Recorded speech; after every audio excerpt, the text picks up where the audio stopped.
আজকে কুষ্টিয়া থেকে ঢাকার উদ্দেশ্যে বের হয়ে খুবই বাজে অভিজ্ঞতা হলো। বৃষ্টির কারণে সারা দিনই নষ্ট হয়েছে। তবে আজকে আমার সত্যি রাইড করতে খুবই ভয় লাগছিল। আমার যদিও সেফটি গিয়ার ইউজ করি, তারপরেও এই বৃষ্টির মধ্যে মোটামুটি এমন সময় বৃষ্টিটা শুরু হয় যেখানে আশেপাশে কোনো দাঁড়ানোর জায়গা ছিল না। এই জন্য ভিজে গেছি প্রচুর পরিমাণে, যাকে বলে বাংলা ভাষায় শিয়াল ভেজা।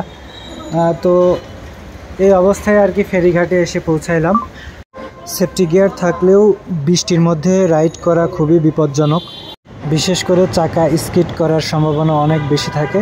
তাই আপনারা এই বৃষ্টির মধ্যে বাইক রাইড করার সময় অতিরিক্ত সাবধানতা অবলম্বন করবেন। এবং আমার পরামর্শ হচ্ছে বৃষ্টির মধ্যে যতদূর সম্ভব বাইক রাইড এড়িয়ে চলতে হবে। যাই হোক, বৃষ্টিতে তো পুরো রাস্তায় ভিজছি, এখন জ্বর না আসলেই হয়।